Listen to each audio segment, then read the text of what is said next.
दोस्तों जैसे ही हम रॉड चलाना सीख लेते हैं तो हम अपने आप को वेल्डर कहने लगते हैं, लेकिन देखा जाए तो जितने भी लोग वेल्डिंग का काम करते हैं उनमें से 20% ही सही मायने में वेल्डर होते हैं। बाकी की 80% लोग जो अपने आप को वेल्डर कहते हैं उन्हें पता ही नहीं होता कि कौन से रॉड को कौन से मटेरियल के प्लेट पर कौन से पोजीशन में वेल्डिंग करना चाहिए। ये सारी जानकारियाँ वेल्डिंग रॉड के नंबर में ही छुपे होते हैं और हम समझ नहीं पाते।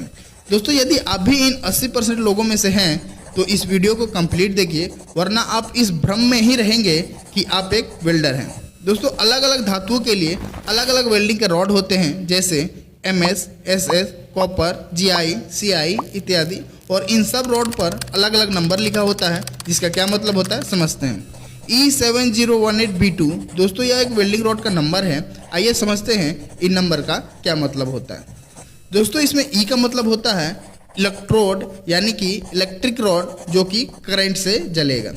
इसके बाद का जो 2 अंक है 70, इसका मतलब होता है कि इस रॉड से वेल्डिंग किया हुआ प्लेट कितना प्रेशर तक झेल सकता है। रॉड के शुरू के 2 अंक को 1000 से गुना करने पर जितना आता है उतना प्रेशर इस रॉड से किया हुआ वेल्डिंग झेल सकता है।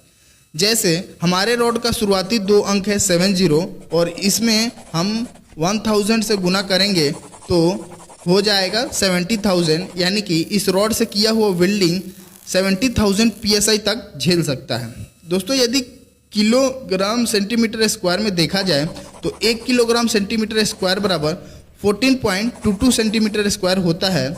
7018 से मारा हुआ वेल्डिंग 2922 kg सेंटीमीटर स्क्वायर तक प्रेशर झेल सकता है।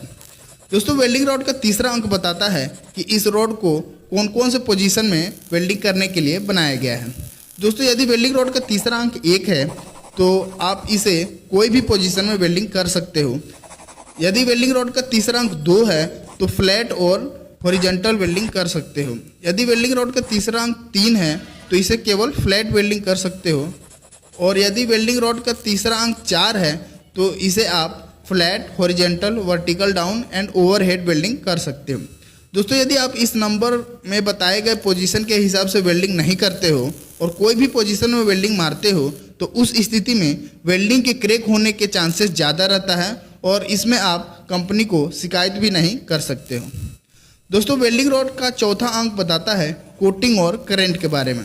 कोटिंग का मतलब होता है कि इस वेल्डिंग रॉड में जो मसाला लगाया गया है वह कौन से धातु का बना है, और करंट का मतलब होता है कि इस वेल्डिंग रॉड को कौन से करंट पर जलाना है, AC करंट या DC करंट। दोस्तों यह है वेल्डिंग रॉड के चौथे अंक का चार्ट, जिसमें अलग अलग नंबर के हिसाब से